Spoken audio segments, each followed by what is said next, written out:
Compartiendo en este salón era impensado hace 20 años atrás. Que estemos homenajeando a las víctimas del terrorismo parecía algo imposible en un país donde desde el Estado se ensalzaba, vanagloriaba y elevaban los crímenes atroces del terrorismo. Se ensalzaba, vanagloriaba y elevaban los crímenes atroces del terrorismo. Y ahora la información nos lleva a esta investigación que arrancó con Mauro Federico, con Ibi Cángaro, la visita de los diputados a genocidas en Ezeiza. Finalmente hoy en diputados se votó que no habrá castigo para aquellos diputados de La Libertad Avanza que visitaron la prisión, que visitaron a los genocidas. No imaginábamos, diputados, que se iban a animar a esto, a ir a ver a los genocidas. Por eso digo, es un problema moral muy fuerte. No era posible que esto pasara en la Argentina, ¿entienden? Hola, acá estamos, en la cancha de la Junín, pleno distanciamiento social. Vinimos acá a correr un ratito con Turco, con Dylan, pero tuvimos un problema, se nos fue la pelota en este pocito. La cancha de la Junín, muchachos. Ustedes todos la conocen acá, Villa Bernardo Galvez. Un tremendo pocito ahí en la cancha de la Junín, mirá. Mirá dónde se fue la pelota, papá. Mirá. No se te va a caer. Mirá lo que es. Mirá dónde. Tremendo pozo que hay acá y la gente juega la pelota. Yo no sé si es una losa o no sé qué hay ahí arriba. Pero la pelota se fue allá abajo. Y bueno, no sé qué vamos a hacer.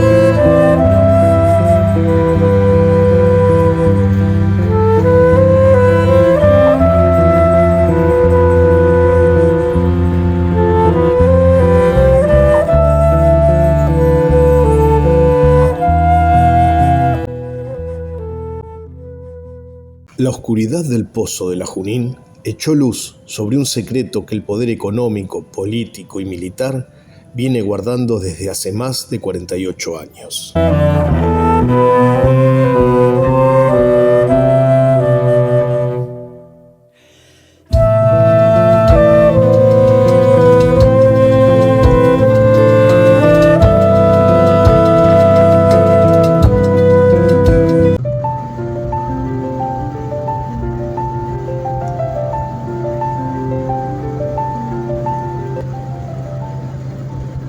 Abordando un poco el contexto internacional en que los militares argentinos deciden dar el golpe, tiene que ver con un proceso que comienza a desarrollarse en la Argentina,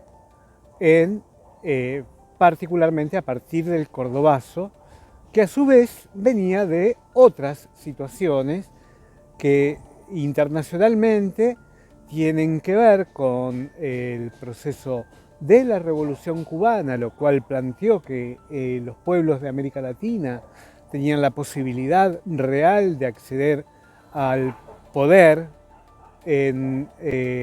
a través de determinados métodos que puso en juego la Revolución Cubana, particularmente la guerra revolucionaria, y que tenía otras manifestaciones a lo largo de la situación mundial, que tenían que ver la liberación de los pueblos del mundo, distintos procesos revolucionarios en Asia, África y América Latina, tal como lo visualizaba el comandante Che Guevara.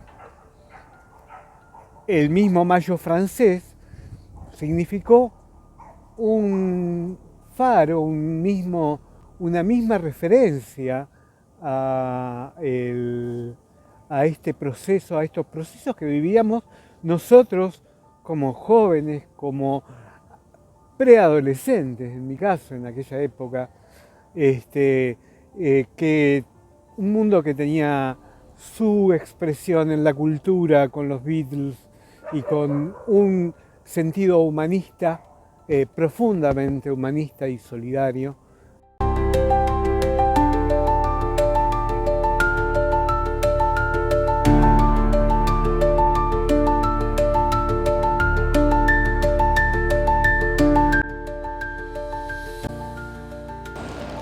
Estamos en la ex-ESMA.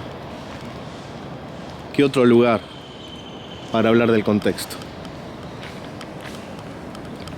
¿Qué otro lugar para remontarnos al horror, pero también a la lucha, a la tortura, pero también a la sonrisa de los compañeros y compañeras,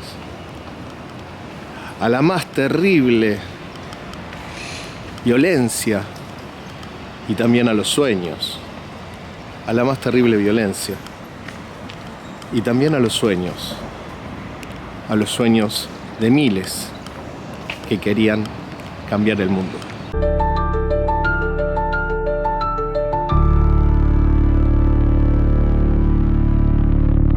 Estamos hablando de un contexto donde hay un proceso de radicalización, ¿no? Social, política, donde el sujeto en la clase trabajadora, digamos, está jugando un rol muy importante, muy protagónico, en un contexto político que, si lo hacemos de un poco más de mediano plazo, estamos hablando desde el año 55, una situación que algunos intelectuales habían categorizado como de empate hegemónico, ¿no? Donde había un empate de fuerzas, un bloqueo de proyectos entre sectores de la clase dominante en disputa y por parte de la clase trabajadora, y donde la clase trabajadora estaba jugando un rol activo y donde empezaba a poner en juego una proyección propia, ¿no? Estratégica propia. En particular, el cordón industrial de la zona norte, que iba desde la zona norte del conurbano bonaerense hasta Rosario y Santa Fe, tenía una importancia muy particular. Era una zona de industrias, de grandes industrias, de capital intensivo, de mucha concentración de mano de obra, fuerza de trabajo, y un núcleo de protesta y organización obrera fundamental, donde se estaban desarrollando distintas experiencias desde los años 60 y hacia principios de los años 70, como decía, organización y de protesta muy importantes, ¿no? Hay una infinidad de casos de organización, de comisiones internas, de cuerpos de delegados, de conducciones sindicales alternativas, antiburocráticas. Y hay un proceso de organización muy fuerte anclado tanto en la disputa por condiciones de trabajo, en esas plantas de producción, sobre todo en las plantas industriales, muy ligado también a la disputa contra la llamada burocracia sindical, ¿no? Creo que esos son los dos ejes centrales como de disputa, y que la vuelta de Perón en el 73 es vista por esa clase trabajadora y ese tipo de experiencias como la oportunidad de llevar ese poder obrero a las fábricas nuevamente, ¿no? Entonces abre un periodo donde hay una expectativa en ese sentido, y donde las luchas que se vienen dando tienen un intento de radicalización, ¿no? Ahora, eso va a chocar muy rápidamente con cuál es la proyección con la que vuelve Perón al país, ¿no? Entonces ahí va a haber un punto de conflicto que se desata muy rápidamente, ¿no? Cuando se habla de represión, el sentido común social nos remite al 76. Sin embargo, lo demuestra incluso la causa que nos moviliza a hacer este documental, la represión empieza mucho antes. Comentanos un poco, digamos, justamente la vuelta de Perón y ese contexto donde quiere tomar las riendas y dominar, digamos, esa insurgencia. Bueno, efectivamente la represión, como vos decís, la represión empieza antes de 1976, antes del golpe de Estado. Es una represión con características quizás distintivas, que está bien como especificarla.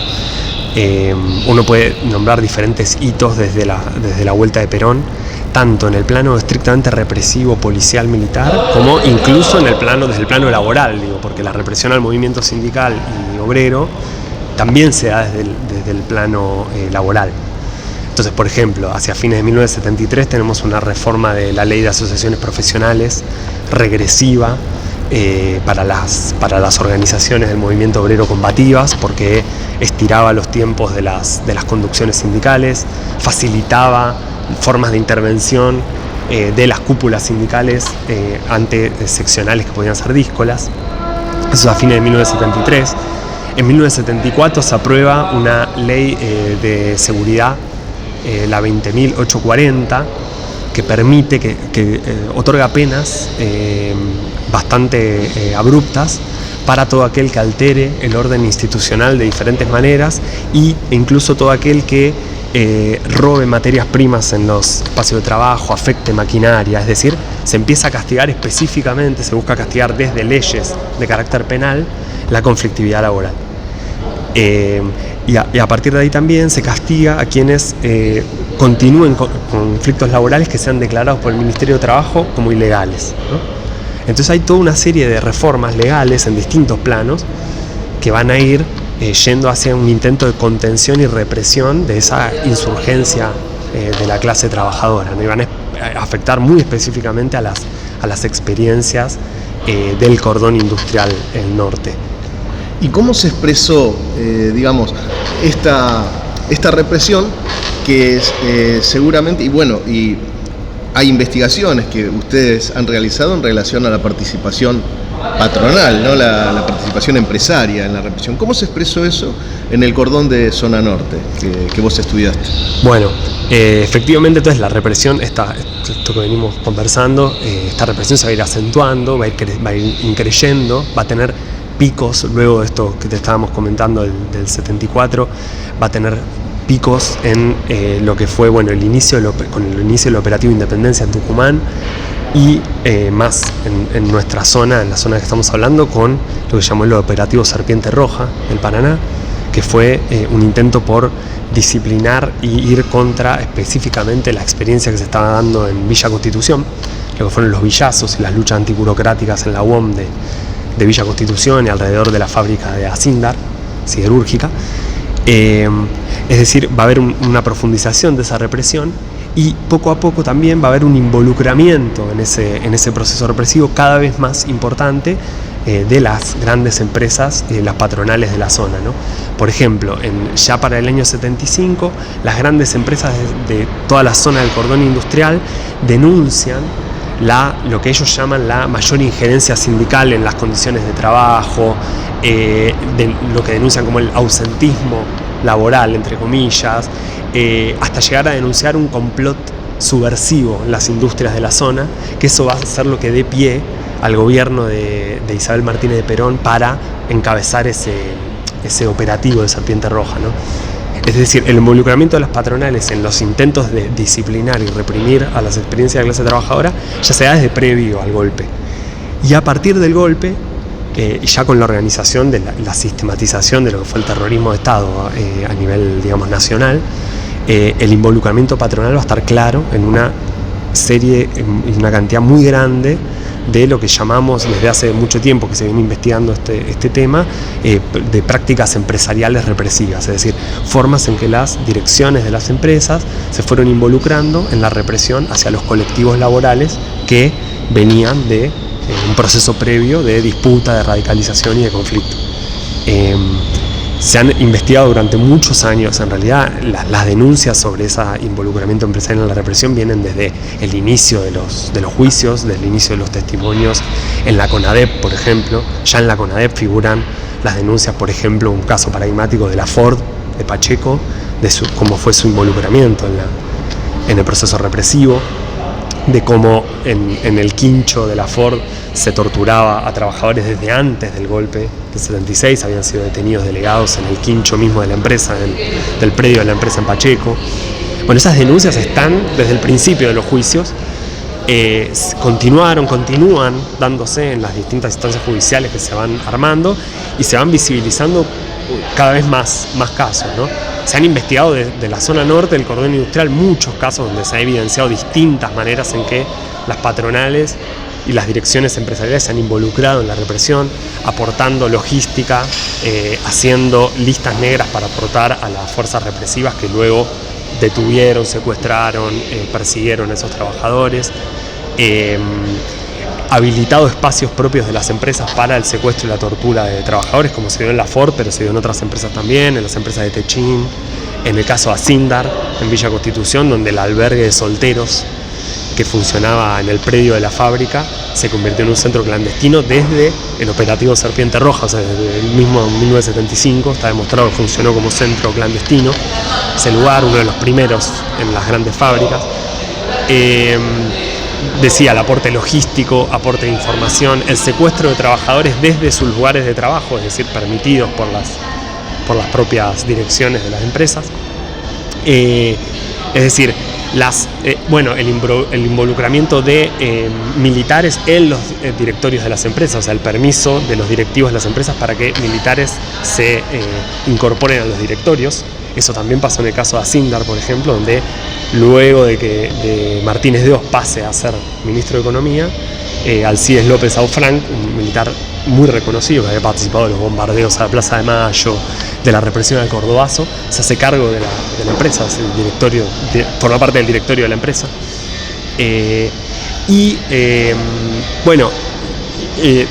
Hasta permisos incluso de militarización de las propias fábricas y espacios de producción. Eso ocurrió en casi todas las fábricas, grandes fábricas de zona norte, donde los militares entraban y requisaban a gusto y piacere, con permiso de las direcciones empresariales, que no presentaron durante el periodo nunca una queja o algún intento de frenar ese tipo de cuestiones, ¿no?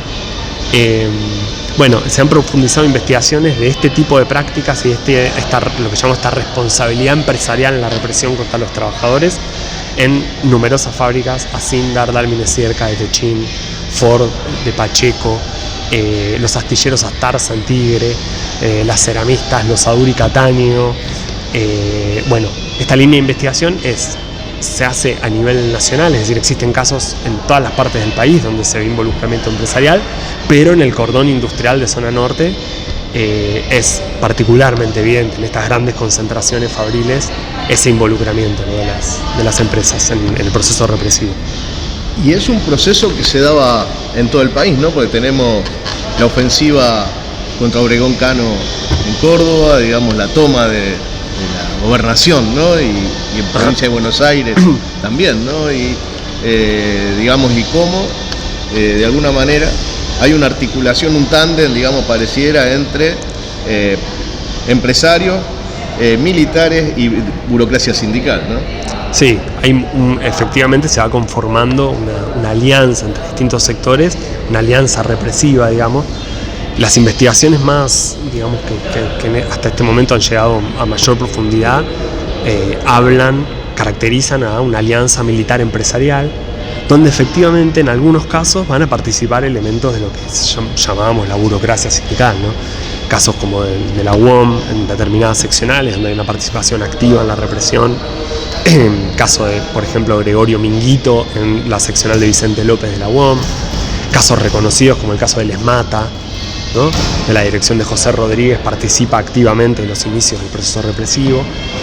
Creo yo, con diferentes responsabilidades a lo que podemos asignar a las cúpulas empresariales, ¿no? Por eso hablamos de una alianza militar empresarial y en determinados casos una colaboración de elementos de lo que llamamos la dirigencia o la burocracia sindical, ¿no?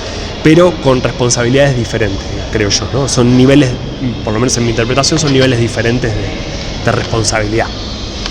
Pero efectivamente, también retomando lo que vos me decías, esto se da a nivel nacional, no es solo en algunos casos puntuales de la zona en la que estamos hablando, sino que esto se desarrolla a nivel nacional y hay casos de empresas que han sido estudiadas, analizadas e incluso están en proceso de judicialización en todas partes del país. Por ejemplo, en breves semanas arranca el juicio oral contra los directivos de un ingenio azucarero en Tucumán, La Fronterita, donde se ha demostrado en investigaciones, y espero se lleve adelante judicialmente esa acusación y ese juzgamiento, donde los directivos de esa empresa han mantenido cautivos trabajadores dentro del predio azucarero y han colaborado desde el operativo Independencia en el 75 con las fuerzas represivas en la represión a delegados y militantes obreros y sindicales generalmente nucleados en la FOTIA, que era el sindicato azucarero ahí en Tucumán. Pero bueno, efectivamente este proceso se da a nivel nacional y hay casos en las diferentes provincias, en las diferentes latitudes del país. Dejalo, no importa, otra cosa que era un pedacito nomás.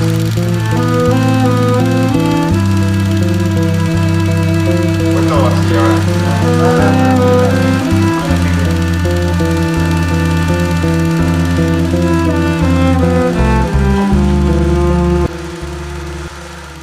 El primer villazo fue en el 74, entonces de alguna manera todavía yo para esa época, que era marzo del 74, todavía no estaba dentro como obrero de fábrica, pero lo vivimos desde el Partido Socialista trabajando, desde San Nicolás y las corrientes que venían estudiantiles desde Rosario.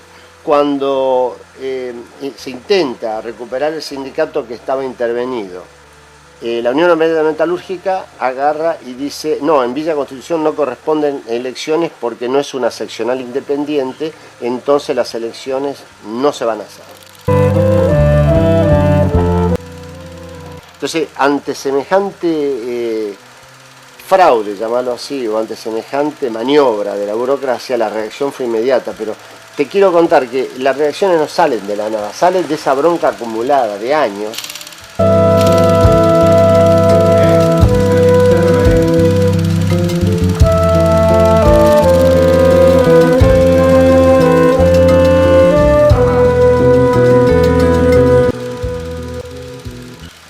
La clave en el villazo del 74 es la participación de la mujer. Y le dio ese toque de familia que hizo que ese conflicto estuviera ligado a las familias del pueblo. Y entonces la mujer toma un rol protagónico en esa situación.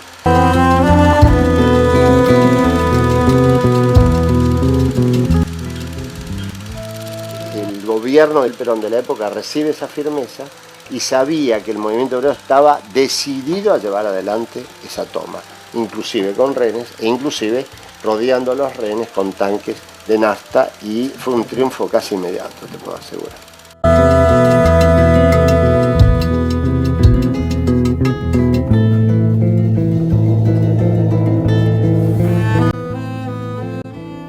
Los principales dirigentes. Y nosotros, esa comisión estaba elegida democráticamente y por unanimidad casi. Entonces cuando viene ya la orden de la burocracia de echar a la comisión interna, porque ¿cómo puede pasar ahora una comisión interna, rajarla toda y chao? Ahí se surge como único camino la toma de fábrica. Porcu, eran los cosas, Pichi, el gringo Di Rico, porque además creo que estaban ahí. Y hacemos asamblea de fábrica, que eso es una buena, es muy importante destacar, asamblea de fábrica en esa época.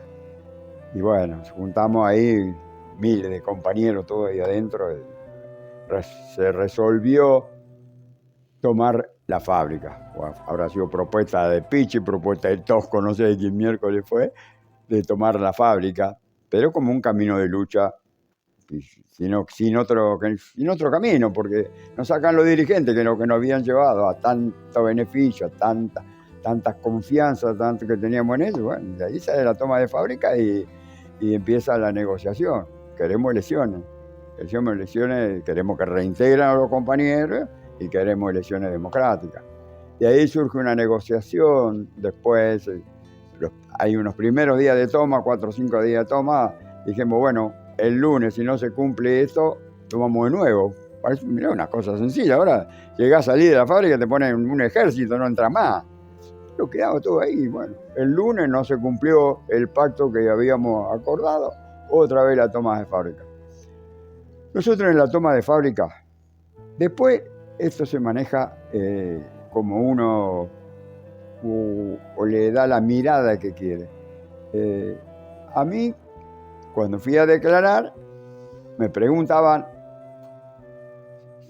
por qué teníamos los piquetes. Y los piquetes teníamos para evitar, en esa época estaba muy de moda, las 3A, la infiltración de las 3A, que querían meterse ahí por si había represión. Teníamos gente en todos los sectores alrededor de la empresa. Después, mirá si era creíble lo que le decíamos nosotros, que la policía, yo era el responsable de los piquetes, que tenía que recorrerlos, y la policía me acompañaba a mí. Yo cuando le cuento a la mayoría de todos, nadie puede creer. Pero así eso, el pueblo, las estaciones de servicio, los supermercados, todos nos daban comida, nos daban todo para que llevara falta. Era una romería a la tarde la gente que le llevaban todas las cosas para comer. Pero nosotros adentro sabíamos que estamos en una toma de fábrica y sabíamos que nuestro principal adversario, enemigo que le quiera poner, era los jefes que estaban ahí. Y si no estamos adentro solos, ¿viste? Toma de fábrica, no sale nadie. No sale nadie. Entonces, bueno, le buscamos un lugarcito a los jefes, abajo, en una oficina subterránea que tenían ellos, en el suelo. Ahí ellos estaban ahí seguros.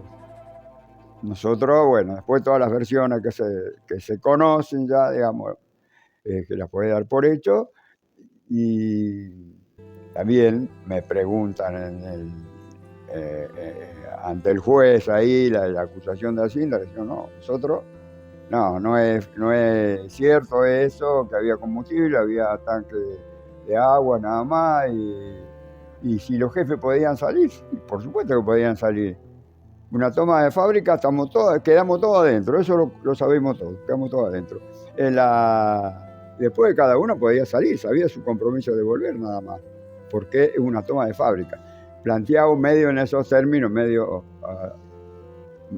no sé si vos va entendiendo, pero bueno, planteado así que no me pudo el tipo en las declaraciones de la famosa toma de fábrica embaucarme ni hacerme caer en ninguna trampa. Esas elecciones también las garantiza el gobierno de la provincia. ¿Por qué? Porque cuando hacemos el acuerdo, que salimos con la toma de fábrica, que sale toda la gente y al pueblo, y el pueblo festeja y hace la gran cosa, era la elección que estaba garantizando el gobierno de Santa Fe. ¿Pero por qué? Porque acá estaba Silvestre Beni y atrás estaba Cuello. Y Cuello, no sé, vos sabés, Cuello era la gente de Lorenzo Miguel. Así que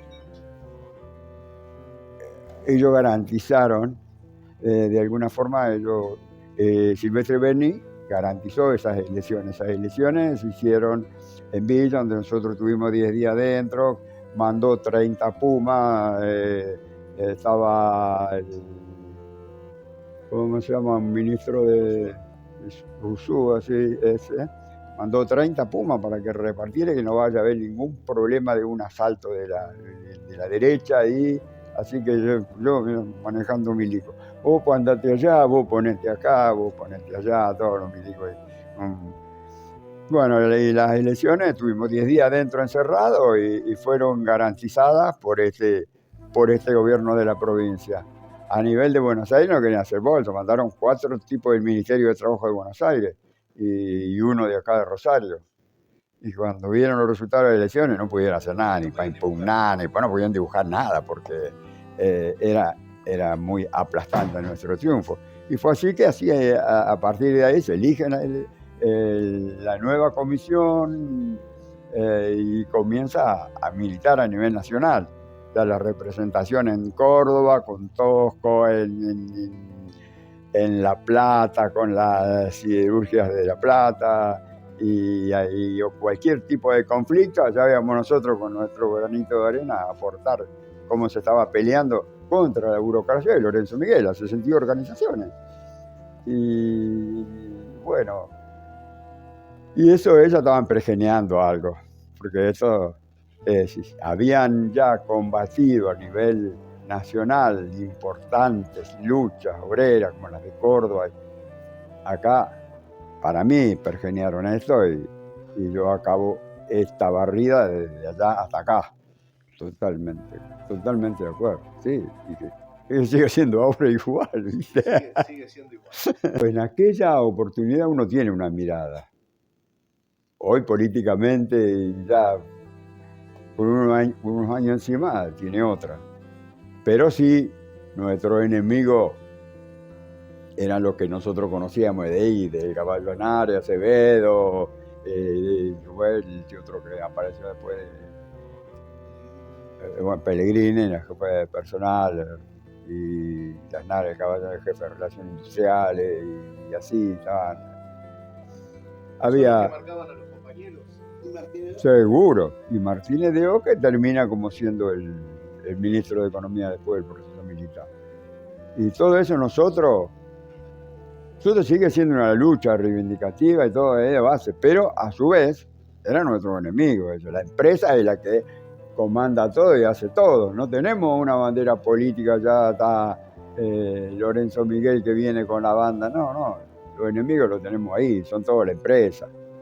No tenemos otro, porque a nosotros nos marcaba la empresa, o nos castigaba la empresa, o se suspendía la empresa. Así que nuestra lucha pasa por ahí, de trabajadora a empresa, y ya te digo, siempre remarco, de política la gente no sabía.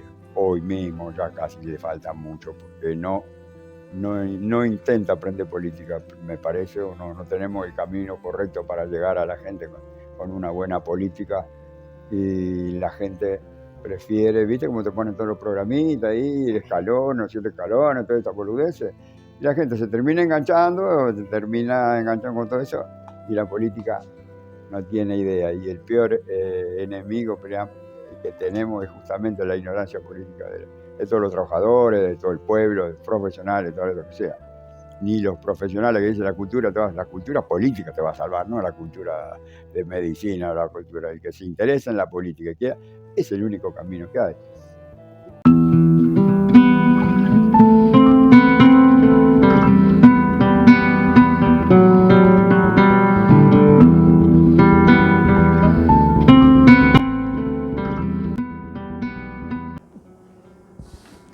No, esto lo vamos a pagarlo.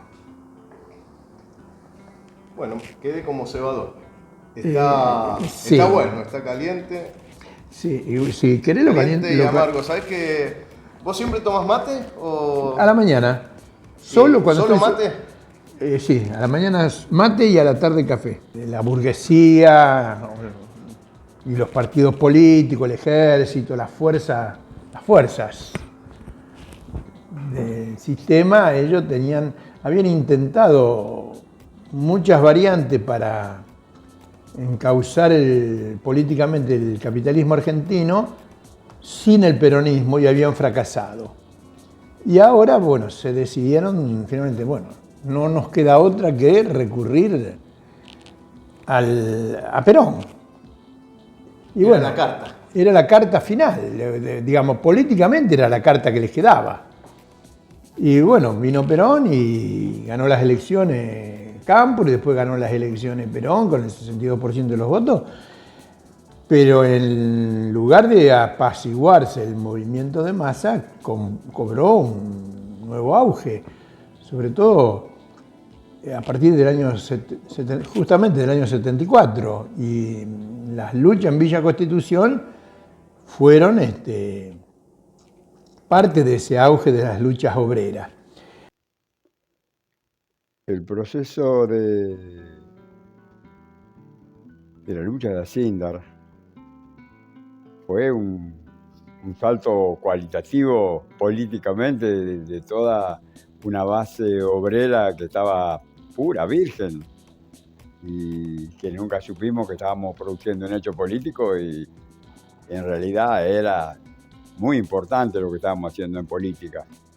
Para la gente, para la base, para el pueblo, fue una lucha reivindicativa.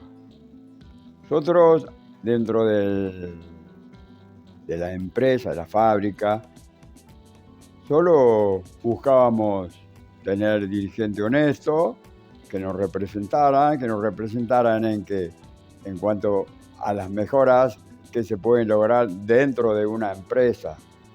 Y las mejoras son reivindicativas la mayoría. Más obreras que obreras y populares, porque lo que logró el gobierno peronista fue no logró desmovilizar a la clase obrera, al contrario, lo que estamos diciendo, pero sí neutralizar sectores intermedios, neutralizar a los sectores intermedios de la sociedad, y dentro de esos sectores intermedios de la sociedad, esto agrego ahora, se me ocurre, nunca lo dije, o capaz que así como ahora no, los que no pudo neutralizar los reprimió tremendamente, como el estudiantado universitario y la intelectualidad. O sea, la AAA estuvo dirigida fundamentalmente a la interna peronista, a los sectores de la izquierda del peronismo y a los intelectuales. La AAA mató centenares de intelectuales revolucionarios y de izquierda. Después, más adelante, en la represión durante el gobierno peronista se va a incorporar el Comando Libertadores de América, pero eso ya era más el ejército y la marina según la zona. Y el sector de la burocracia sindical, digamos, dentro del marco de la AAA, digamos, en el paraguas ese de la AAA, fue el que jugó en Villa Constitución, ¿no? Y la burocracia sindical, sí, en todos lados jugó, y la burocracia sindical, Perón y Santucho tenían claro que este enfrentamiento se resolvía a nivel de la clase obrera, o por lo menos el enfrentamiento principal era a nivel de la clase obrera. Entonces Santucho organizó el PRT, puso toda la ficha para organizar y penetrar en la clase obrera, cosa que fue bastante exitosa, y Perón, cuando asume el 12 de octubre, incluso antes de asumir, el 1 de octubre está una resolución secreta de la creación de todos estos organismos represivos parapoliciales, y cuando asume el 12 de octubre saca una batería de leyes, ley de reforma al Código Penal, ley de prescindibilidad, ley de, ¿cómo se llama? Obligatorio, era una ley sindical una ley que decía que conflicto era legal, que conflicto era ilegal. Eran una batería de leyes que tenían su objetivo, como objetivo, represión del movimiento obrero y control del movimiento obrero, y darle más fuerza a la burocracia sindical. Se modificó la ley de asociaciones profesionales para fortalecer a la burocracia sindical. Bueno, la burocracia sindical contaba con todo ese respaldo y actuaba con una absoluta libertad. Consolidó toda la metodología de la burocracia sindical. O sea que la primera etapa para, digamos, dominar el alza revolucionaria o esa insurgencia que se daba en la clase trabajadora y en el sector del pueblo, viene de la mano de Perón. Arbitraje obligatorio, ley de prescindibilidad, reforma al Código Penal y otra cosa no me acuerdo, y la ley de asociaciones profesionales, que el que alega en contra es el senador Hipólito Solari Irigoyen por Chubut, del Partido Radical, y es la AAA debuta poniéndole una bomba en el auto a Solari Irigoyen. Clarísimo, la dirección principal del gobierno peronista era contra el movimiento obrero.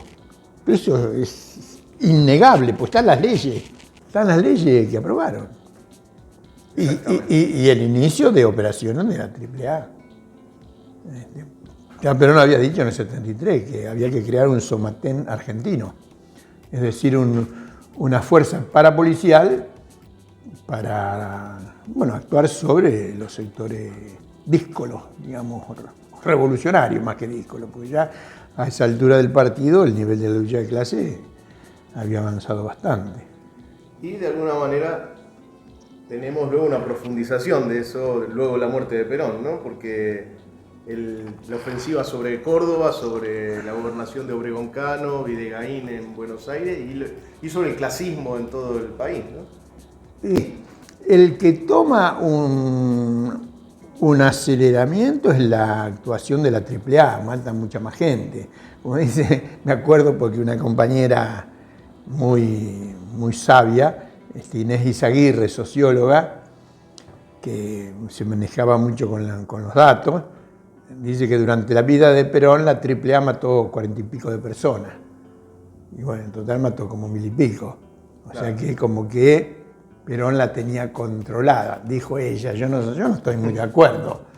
Digamos, por otro lado, digamos que era el inicio de la AAA, digamos, con Perón vivo, Perón lo anunció, lo agarró el grupo de los 8 y les dijo, Sí, voy sí. a generar un grupo, a Kunkel se lo dijo en la cara, voy a Sí, generar sí. un grupo para matarlo a usted. a usted". Sí. No, estaba explícito. No había... Bueno, Ezeiza fue más vale que explícito. La concentración popular más grande de la historia argentina hasta ese momento, únicamente superada por los festejos del Mundial de ahora, 2023 creo que fue, pero hasta los festejos de este Mundial fue la movilización más grande de la historia argentina y sigue siendo la movilización política más grande. Y fue reprimida por los mismos dirigentes del peronismo. El 13 de julio del 73 dieron el autogolpe palaciego, que fueron cientos de colectivos vacíos. No lograron movilizar a nadie, como la guerra contra el Paraguay. Los ejércitos del interior se les sublevaban a Mitre, no iban a pelear. Bueno, acá los obreros no fueron a apoyar el golpe palaciego del 13 de julio del 73. Y después, bueno, vienen las elecciones, gana Perón, se aprueban las leyes que ya dijimos. Lo que pasó en Acíndar era algo que tampoco ellos se lo esperaban. Después del apoyo masivo del pueblo, aún ellos tenían fe de manipular las elecciones y ganarlas. Por eso van a las elecciones. Pero la gente ya estaba convencida de algo. Tenían un líder que era Piccinini y todo ciego tras de Piccinini. Chao, no había otra cosa. Así que las elecciones se ganaron por el doble de lo que nos imaginábamos. Teníamos miedo a la repre, teníamos miedo al asalto a las urnas, a los sindicatos donde estábamos nosotros. Nosotros nos encerramos 10 días adentro ahí de miedo de que entrara nadie, no tocara urna, nada. 10 días hasta las elecciones, ¿viste? No se tocó nada. Y esas elecciones a nosotros, bueno, no era tocar el cielo con las manos, que para algunos parecía tocar el cielo con las manos. Cambió de estrategia la burocracia, dijo, perdimos las elecciones, bueno, vamos a preparar algo. Y prepararon un golpe como también para parar el avance, porque el avance de la clase trabajadora, el avance de los obreros a nivel nacional, bueno, ya se venía cercenando, pero acá había quedado un grupo muy importante, que era de Campana hasta San Lorenzo, por lo menos todo un cordón industrial de la puta madre. Y eso es lo que le iba quedando nada más a ellos. Se ve que se prepararon con el super golpe. Ya te habrás dado cuenta que no era Acíndar solo, sino eran todas las empresas de Campana hasta allá que le dieron el saque a todos. Pero el núcleo principal, la fuerza, la firmeza de la lucha, de lo que estamos haciendo, era Villa. Y prepararon el golpe mayor para Villa y a todas las demás empresas también las descabezaron, sacaron su interna, porque por lo general pasaba por ahí la cosa. Cuando hablas del golpe a Villa, ¿de qué año estás En hablando? el 75 dan el golpe, nosotros en el 74 ganamos las elecciones. Cuando ganan las elecciones, en el 75 Viene el ataque. Viene el golpe, pero en el 74 nosotros viene toda la lucha esa que yo te hablaba, de triunfo, de éxito, de toma de fábrica, pero en el 75, cuando ellos van planeando algo, ante el avance que ellos no podían terminar de dominar, ahí se prepara todo este golpe para todos nosotros, para todo el cordón industrial y terminar con eso. Ya habían pasado por Córdoba, por todos los lugares más combativos, porque ese es bien la lucha bien gremial, vienen a descabezar ante el avance de esa comisión interna, vienen a descabezar la comisión interna. Ante el descabezamiento de la comisión interna, sale toda la gente a defender a esos dirigentes. ¿Y qué pasa? Sale la toma de fábrica. Y cuando sale la toma de fábrica, ahí la lucha va en serio pero sigue siendo una lucha reivindicativa y sigue siendo la inocencia del pueblo, pero nosotros queríamos Pichi, que el que nos garantizaba honestidad, lucha y que nos guiaba en ese momento. Estaba la inteligencia del ejército y además del año 72 en adelante empezó a funcionar este tema de las reuniones con los empresarios, que sin ninguna duda es el aporte civil a la planificación, a la financiación y posteriormente a la dirección del gobierno de la dictadura, ¿no? Martínez Dió, presidente de Asintan, pasa a ser el primer ministro de la dictadura. Pero además hay algo peor, digamos, porque si nosotros tomamos el plan económico Martínez Dió y tomamos el plan económico que la gente, los trabajadores, pueblos le tumban a Rodrigo, el Rodrigazo, el plan de Martínez Dió, si lo tomás y lo comparás, es exactamente igual que el plan de Rodrigo. O sea, que aquella derrota que le produce el movimiento obrero al gobierno fascista de Isabel Martínez de Perón y el brujo López Rega, que lo obliga a salir corriendo, y además responsable del asesinato de los trabajadores, militantes, activistas y dirigentes políticos, como eran las 3A, eran justamente quienes conducían directamente López Rega. Si nosotros tenemos en cuenta que esa derrota provocada por el movimiento obrero contra esas paritarias con techo que la rompe el movimiento obrero y obliga a la salida de López Rega, a la caída de Celestino Rodrigo, si después uno compara que es el mismo plan económico que lleva adelante Martínez Dió, te das cuenta que cuáles fueron las razones del golpe de Estado.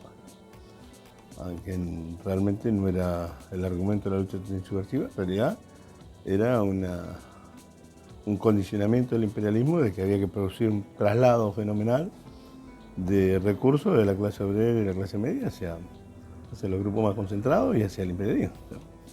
Es decir, que ya en el año 74 la lucha de clase estaba al rojo vivo.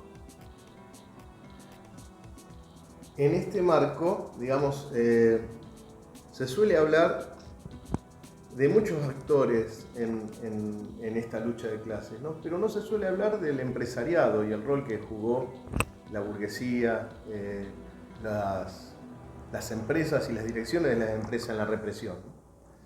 Es verdad, es verdad. Incluso me tengo que sumar a la autocrítica porque es un tema que le hemos dado poca importancia, si bien sabemos que el empresariado juega el rol preponderante, pero por sabido no lo hemos investigado lo suficiente o lo necesario. Sí, que ellos jugaban un papel relevante, estaba claro, por lo menos para la militancia revolucionaria, pero tendría que haber habido mucho más estudio, haber estado más sobre la mesa. ¿Por qué llamamos burocracia? Nosotros, por miseria, sacamos la burocracia, se instaló desde el día que la CGT se unió al gobierno, al Estado, y de ahí toda la CGT se va a regir por regímenes burocráticos y todo aquel, una vez que eso está bien extendido en el país, todo aquel que lucha por un sindicato debe saber que está peleando por un puesto en esa burocracia que después que quiere transformar, que no hay ninguna duda que quieren transformar. Compañeros honestos, capaces que llegaron ahí, terminando muriendo a lo mejor en el secretariado o por ahí cerca, porque cuando llegan allá están sometidos a eso. Ellos tienen el poder como para mantenerlo y tener a su servicio filiales débiles que las alimentan ellos y que con eso combaten las filiales mayores y pueden someterlas. Una tarde gris, pero la recuerdo triste. Parecía que se levantaba tormenta y yo digo, tira el caballo adelante y el alma tira para atrás. Y tenía miedo. Tenía mucho miedo, no sabía qué iba a hacer después. Y ese día me contuvo una cuñada que está muerta, que me dijo, no, ya te vas a dormir acá. Y después ella presionó para que mi hermano me consiguiera una pensión, y porque era menor, nadie me quería alquilar.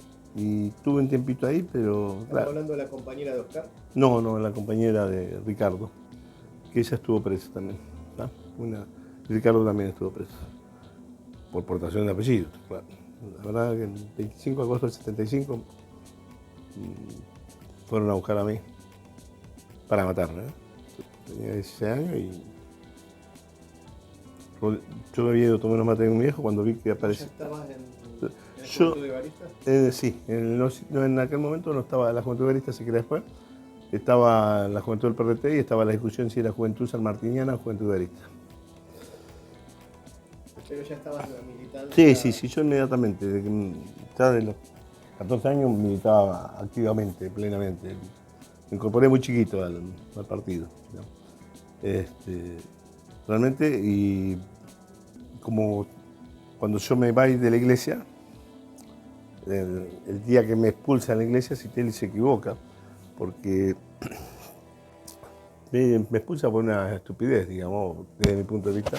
Yo planteo el problema de algo que todos los meses veníamos discutiendo y planteando, que era que los recursos que teníamos no se veían reflejados en la cantidad de materiales que comprábamos para hacer la obra. Entonces, todos los meses decíamos, bueno, hacíamos un plenario una vez al mes con el cura.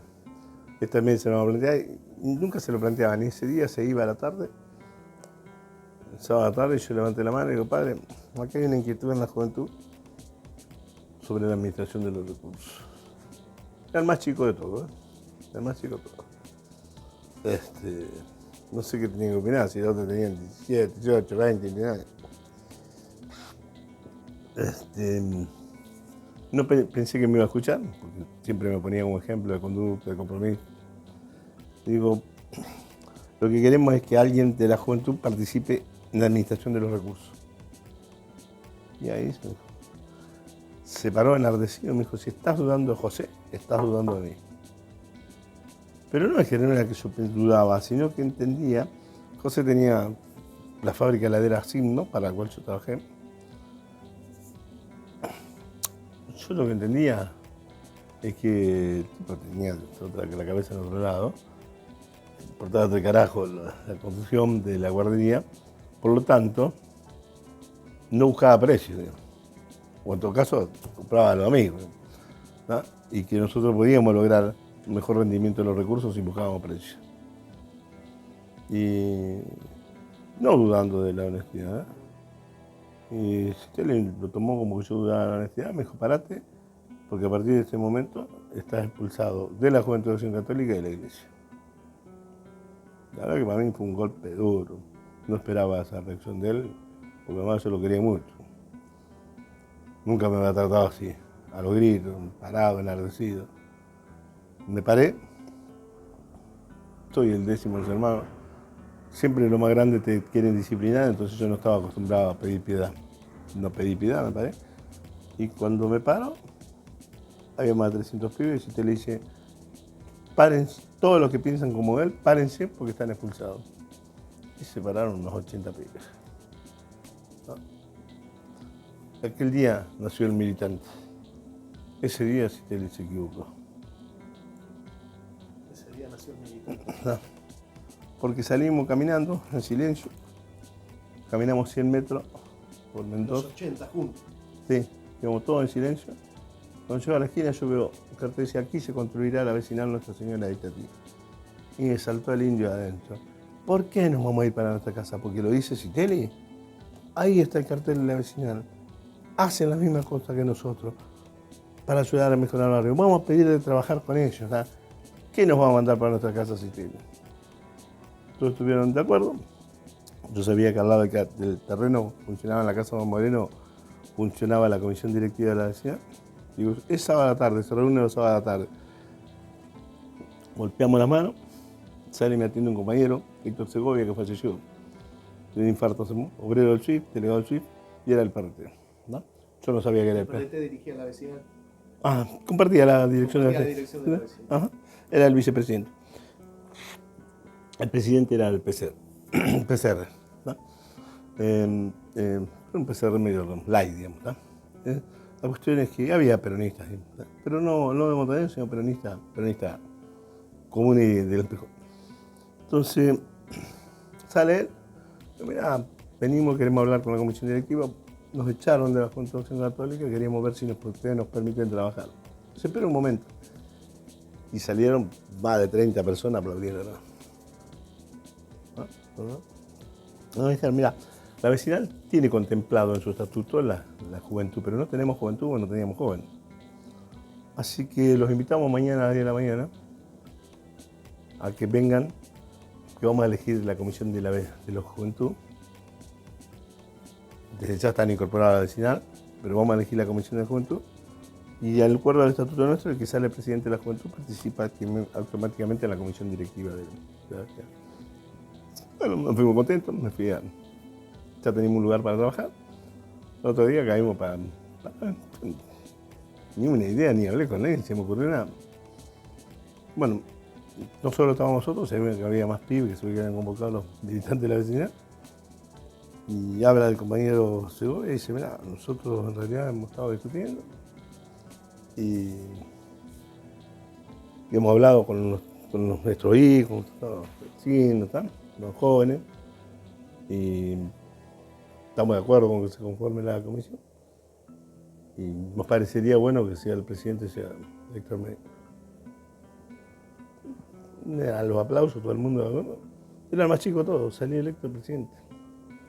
Y pasé a ser comisión directiva de la vecinal. Sin pasar por la base.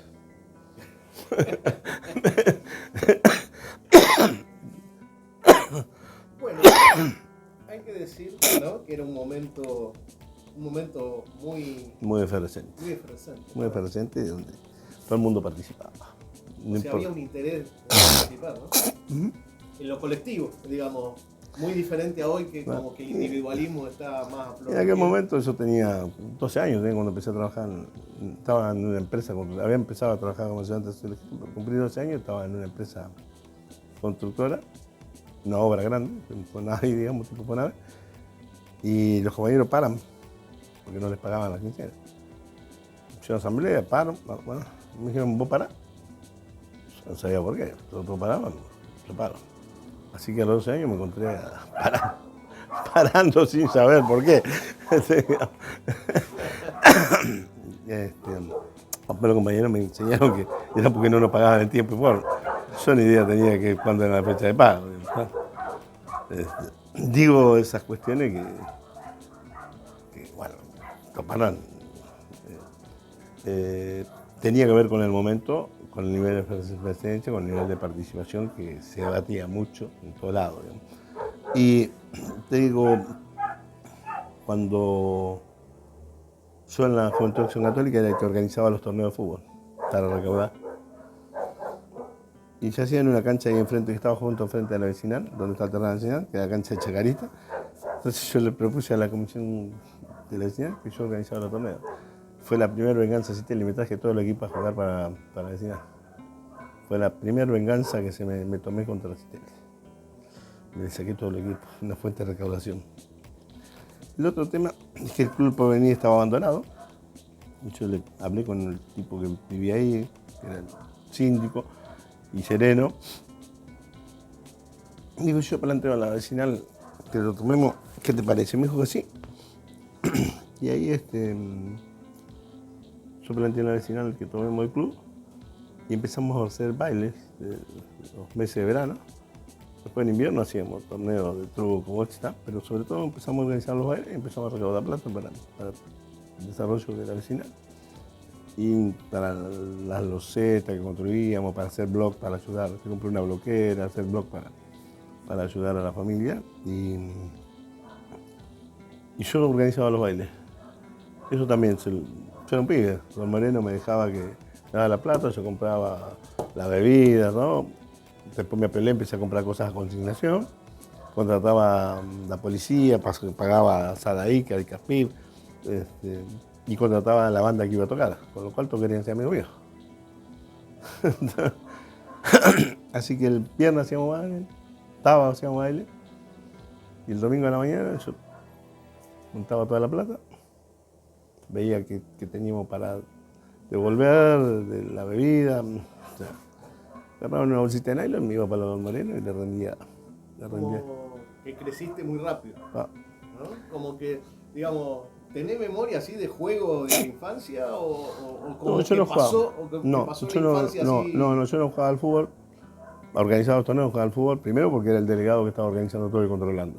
O sea, no jugaba, vos eras el organizador. Sí, jugaban mis hermanos, tenía dos hermanos míos que eran arqueros, ¿no? Pero yo no jugaba. O sea, pasaste una infancia casi sin juego, digamos. Sin juego, yo no jugaba a la bolita. No jugaba a la pachana, la bolita. No, porque primero me rompía los pantalones, me ensuciaba y... Lo tenía que cuidar. Tenía que cuidar las zapatillas y además tenía que estar prolijo, porque permanentemente tenía alguna reunión. ¿Está? Ya sea en la Acción Católica o ya sea después. No, ya después. O sea, yo en el tema de en la Acción Católica me enseñaron que había que ir a hablar con los pecadores. Y en el PRT me enseñaron que había que ir a hablar con los que pensaban distinto.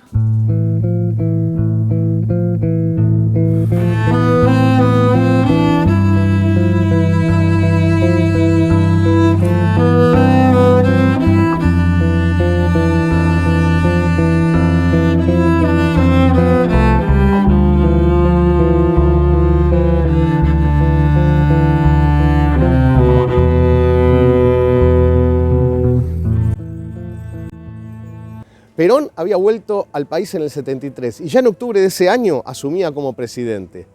En enero del 74 empieza la ofensiva contra la clase trabajadora y los sectores de izquierda. En enero de ese año destituye al gobernador de la provincia de Buenos Aires, Videgaín, y asume el burócrata sindical Calabró.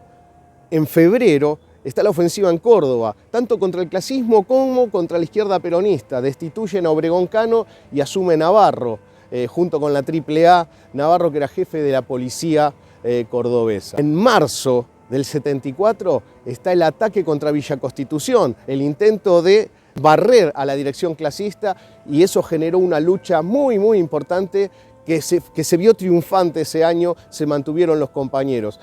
Un año después vuelven la ofensiva, pero ya más brutal. En marzo del 75 viene una ofensiva muy fuerte sobre Villa Constitución, ¿no? Que termina barriendo la dirección clasista.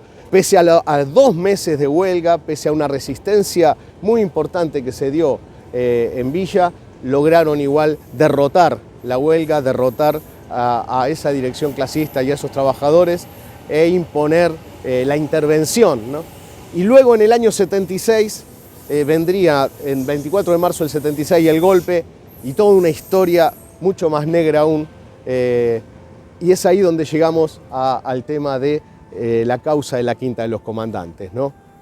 No podemos disociar la causa de la Quinta de los Comandantes con la lucha que daban los trabajadores en la ribera del Paraná, desde Campana hasta Santa Fe. Todas esas localidades había una efervescencia obrera, un clasismo en distintas fábricas, en distintos sectores, que expresaba una conducción que se enfrentaba a la burocracia de la CGT. Eso es lo que vino a barrer la dictadura militar. La efervescencia obrera se expresaba en lucha obrera, organización obrera, lucha barrial, lucha territorial y también en la acción de las organizaciones armadas. Bueno, yo soy prima universitaria, pergaminense, estudié en la universidad pública, en la UBA primero, y después me fui a estudiar a Francia con una beca, y a lo largo de los años hice varias cosas y terminé haciendo un doctorado en Historia en España, en Salamanca, y en Letras en la Universidad de París en Francia. Cuando fui a Francia me fui para hacer mi tesis sobre hijos, y básicamente lo que me interesó en ese momento era ver la recomposición subjetiva de los hijos a través de la acción colectiva. Desde el 99-2000, con esta investigación empecé a tomar testimonios y alrededor de 2014-2015 comencé el doctorado trabajando sobre las transformaciones del testimonio, el estatus de la palabra de los y las sobrevivientes, viéndolo como sobreviviente de los campos específicamente, o sea, reduciendo la palabra sobreviviente hasta hacerla operacional en ese sentido. Quienes hayan pasado por un centro clandestino de detención y hayan salido con vida. Y hayan salido con vida, pero que no sean los niños secuestrados. Porque también quienes hayan vivido como adultos. Claro, pero los que pusieron el cuerpo también fueron los chicos que fueron apropiados, pero en ese caso yo lo separé y trabajé exclusivamente con los sobrevivientes de los campos que aparecieron con vida, que fueron liberados por orden del represor. El tema es que, bueno, esto fue lo que yo quería ver en ese momento, era la transformación del testimonio y cómo tenía lugar esta palabra en la construcción de las distintas memorias del terrorismo de Estado. Al terminar la tesis era una obviedad para mí que iba a seguir con el tema. Pero también era una obviedad que, así como el tema de hijos había salido de una cuestión personal digamos, de los encuentros que hice en la vida, en mi ciudad básicamente, esta segunda etapa también iba a estar ligada a mis raíces y a las memorias locales. Pero en vez de trabajar exclusivamente Pergamino, que no era mi intención fue trabajar la zona de Rosario. Y ahí, bueno, ver cómo se desarrollan las memorias locales, pero también ver las diferencias. Cuando él hablaba hace un rato, Chincha hablaba del tema de la clase, bueno, en Rosario se da la particularidad de todo el tema del cordón industrial, de Villa Constitución, o sea, hay cuestiones que son particulares, que a mí me interesan en particular, y también la metodología represiva y sobre todo la reconstrucción de los actores, que eso es lo que mi eje tiene que ver con la reconstrucción posterior de quienes salieron, ¿no? Y a partir de esto estoy tratando de reconstruir los distintos lugares a los cuales fueron derivados, las distintas metodologías, el cruce entre la gendarmería, la policía federal, ejército, digamos, las distintas fuerzas que participaron acá, las conexiones con Córdoba, con Buenos Aires, digamos, pero a partir de esta idea, insisto, de tratar de reconstruir las memorias locales y qué es lo que hicieron los actores con esto que pasó. Hay actores, trabajadores que fueron detenidos por su accionar como trabajadores. Es ahí donde yo voy a buscar. Y a tratar de mostrar las particularidades de quienes cayeron detenidos. Digamos, por supuesto, como en toda represión, hay una cacería que permite que entre gente que por ahí no tenía tanta vinculación, con gente extremadamente politizada, con gente trabajando en sindicatos, en movimientos, en la iglesia, etcétera, etcétera. Pero bueno, Rosario tiene la particularidad de tener un cordón industrial que hace que el índice de trabajadores sea relativamente alto y que me interese en particular. Pero yo no estoy viendo ahora, por lo menos en este momento, la responsabilidad empresaria, que es un tema que yo considero que es extremadamente importante. Sí, hay extremadamente trabajos de Flaxo, sobre todo, de Victoria Basualdo. Claro, exactamente, te iba a mencionar ella porque me parece, digamos, que ya lo vengo viendo desde la época en que los hijos hacían scratch a Blaquier claro, o sea que siempre estuvo presente dentro de mi trabajo, pero nunca me dediqué a hacer una investigación sobre el rol empresarial, para nada, porque mi eje es otro, ¿no? Perfecto. Para ir redondeando la charla, esta búsqueda tuya de ver cómo se conserva, digamos, esa mirada, o cómo fue cambiando tal vez. Sí, cómo fue cambiando. Sobre todo, esa mirada de aquellos que sufrieron en carne propia la represión, la tortura, los vejámenes, ¿no? A la mirada actual de la sociedad, ¿no? de esta sociedad, de la opinión pública en el país, ¿qué reflexión tenés con respecto a este devenir, ¿no? Porque es un proceso. Desde que la dictadura dejó el poder en manos de otro personal político al hoy. Mira, eso, o sea, es extremadamente complejo porque porque bueno, estamos sufriendo estos 8 meses demasiado en carne viva todavía y es un poco complicado. Lo que es cierto es que digamos, hay estructuras de poder que no se dieron nunca a los gobiernos democráticos o pseudo-democráticos, porque tampoco podemos decir que hayan sido extremadamente democráticos. Las democracias en nuestros casos siempre fueron débiles, pero que siempre el gobierno, pero el poder no. lo han tenido todo el tiempo. El poder económico ha sido siempre la clave de todo esto, no hay ninguna duda en ello. O sea, ¿qué es lo que yo puedo aportar a todo esto? Desde el punto de vista de mi trabajo, yo creo, humildemente, pero yo creo que hay cosas que sí puedo aportar. En primer lugar, es tratar de derrumbar mitos. Creo que uno de los problemas que hemos tenido por la manera en que se fue conformando la búsqueda, la resistencia primero, la búsqueda y luego las demandas de justicia, en distintas etapas hemos ido generando mitos e hemos ido generando memorias que no representan la historia de ningún punto de vista, o en todo caso la representan muy parcialmente. Para la búsqueda, la figura del desaparecido fue una figura blanca, una figura inocente. Cuando sabemos precisamente que no, que había detrás, más allá de lo indiscriminado de la cacería y de la desaparición, porque es así como funciona el terror, no se puede negar el rol de los trabajadores, el rol de los militantes políticos, de las fuerzas populares armadas, de la militancia de base religiosa, digamos, eso no se le puede quitar.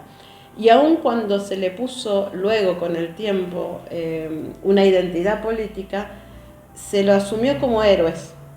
Y esto tiene un problema, creo, que es para mí vital, que si yo quiero transmitir historia y memoria a las generaciones que vienen, y lo construyo esta memoria a partir de la idea de la heroicidad, no puedo transmitir que las generaciones que vienen, o mi propia generación, o mi hija, o quien sea, puedan ser capaces de alcanzar la lucha. Porque hay que ser un héroe para poder luchar, para poder crear tejido social, para poder generar relaciones de solidaridad, de trabajo barrial, trabajo comunal. No pueden continuar con el legado. No se puede, porque eran extraordinarios, porque eran seres extraordinarios. Y no desacredito la militancia desde este punto de vista, para nada. Lo que digo es que hay que tomarlo en un contexto histórico, que fueron luchadores, pero no fueron extraordinarios o héroes. Fueron personas de carne y hueso. Por lo tanto, si nosotros somos personas de carne y hueso, en otro contexto histórico con muchísimas dificultades, podemos también trabajar en búsqueda de los objetivos de solidaridad y de recomposición del tejido social.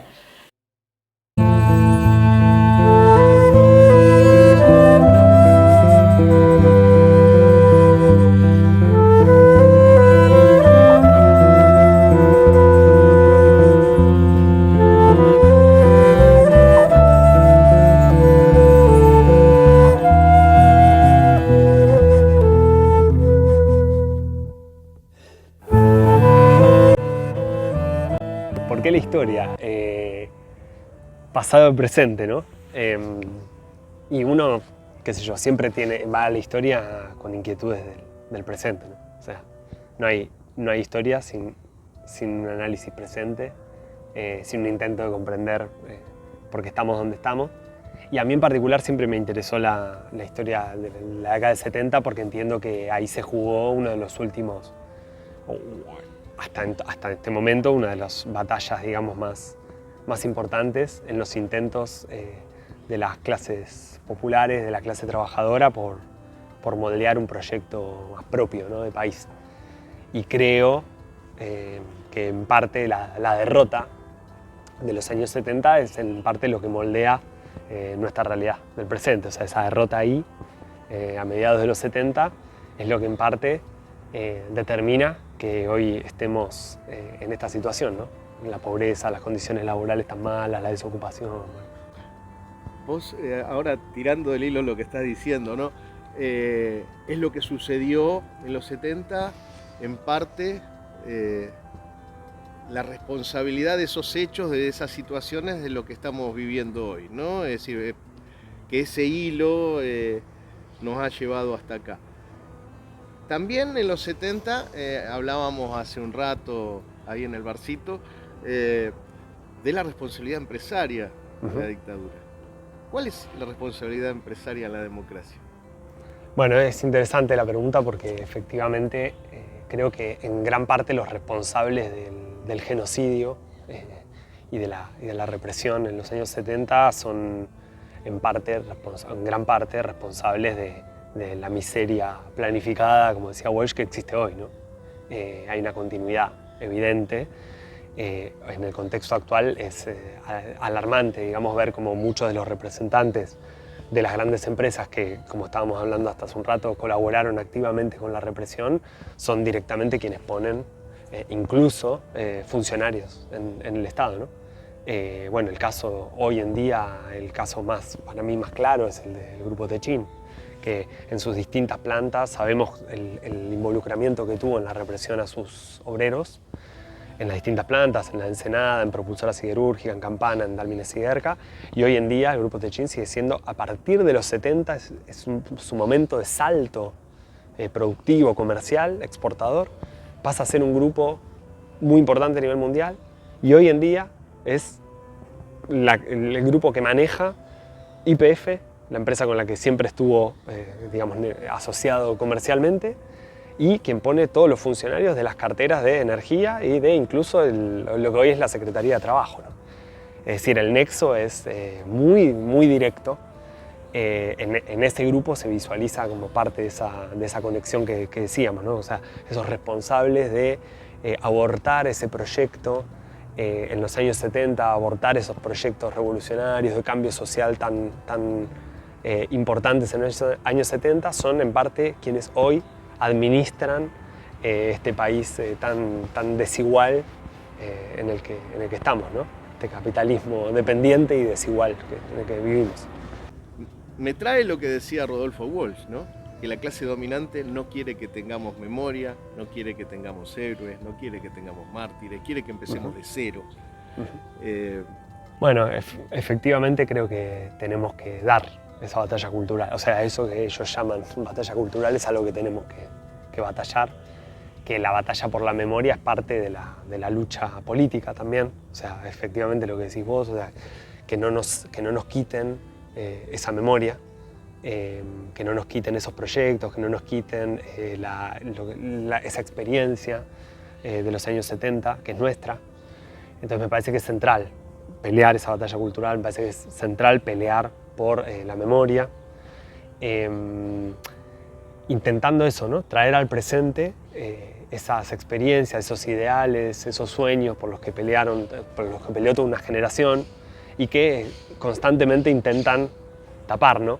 Pero me parece también interesante o loco en estos días que vengo pensando también cómo eso sigue vivo, ¿no? Porque a pesar de los intentos y del avance de lo que llamamos el negacionismo, ¿no? Y la reivindicación, incluso la dictadura, hoy tenemos, en estos días todo el mundo está mirando, miles y miles de personas están mirando un producto de consumo masivo, que hoy en día es la serie del Eternauta, hecha por un compañero desaparecido, ¿no? Y está siendo un producto de consumo, digamos, incluso mundial, de miles de personas viendo una obra de alguien de esa generación, ¿no?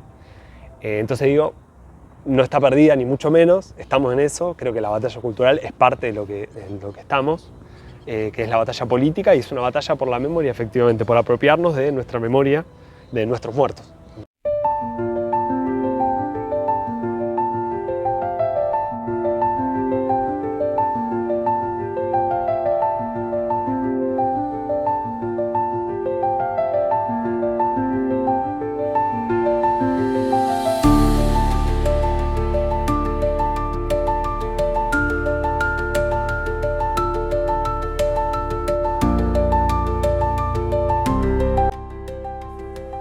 Vayamos todos juntos, que juntos somos más. Ahí va. Decía la vieja ruta 9. Por un lado, no tenés el arroyo Saladillo, que viene de Buenos Aires, y te desemboca acá, al lado de la planta del CIF.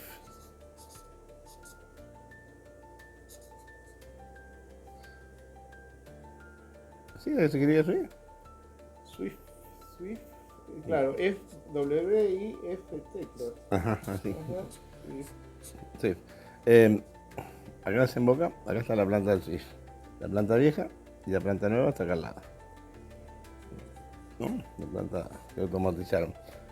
Tiene el viejo campo de golf. Y hacia un costado, porque el río acá, por un lado tenés el río Paraná, viene así, pasa acá, así, pasa con esta forma. ¿Ah? Después lo vas a ver de un costado, te das cuenta que Rosario es una panza metida dentro del Paraná.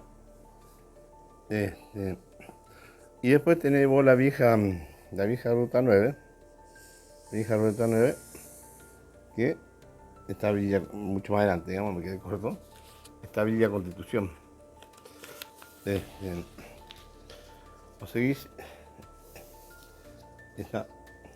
tenés Villa Constitución.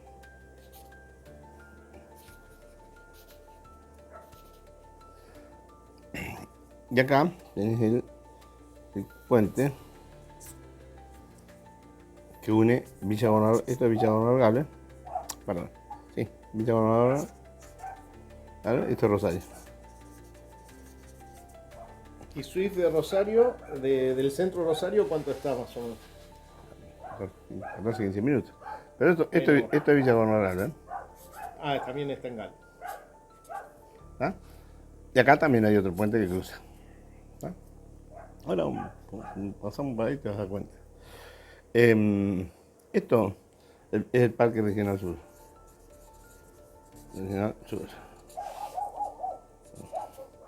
Y de este lado del arroyo, vos tenés el arroyo, acá tenés una antena del ET3 Radio Nacional, acá tenés de este lado, la Quinta de los Comandantes, acá, y después tenés todo un espacio que hoy es un sector de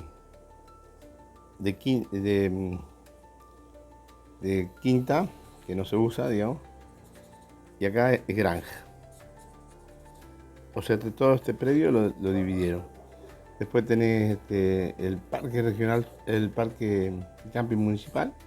Después tenés gendarmería, y después tenés acá el club Marcos Paz, y acá tenés el Club Junín, que es donde se produce el hundimiento. ¿Ah? Pero acá vos tenés la planta de Acindar. ¿Ah? Ahí en el club se produce el hundimiento y es donde salta la ficha por el tema de la causa de la quinta. Sí, es con lo cual iniciamos la denuncia. Ahí, en realidad, en el Club Junín, es un club muy pobre, y el presidente es el nieto de un viejo compañero con el cual habíamos militado juntos en la vecindad Nuestra Señora de Itatí, y justo en plena pandemia estábamos haciendo vianda para la gente.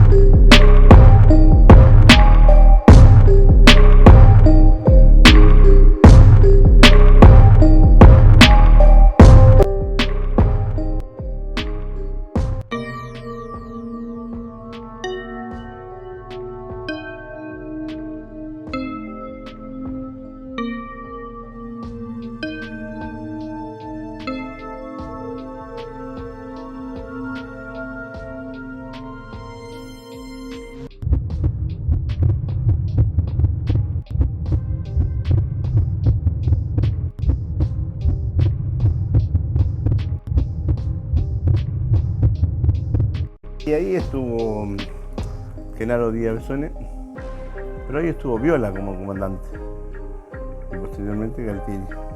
Ahí, en realidad, la Quinta de los Comandantes, la importancia que tiene es que, a diferencia de lo que dice la historia, de que todo se planificó en el segundo cuerpo de ejército, en realidad, el encuentro con los empresarios, con los civiles, con los políticos, ahí estuvo el núcleo de la planificación. Y además es la que refleja el tema de la represión, sobre todo el cordón del industrial, la ribera del Paraná, que va de Puerto General San Martín hasta Villa Constitución.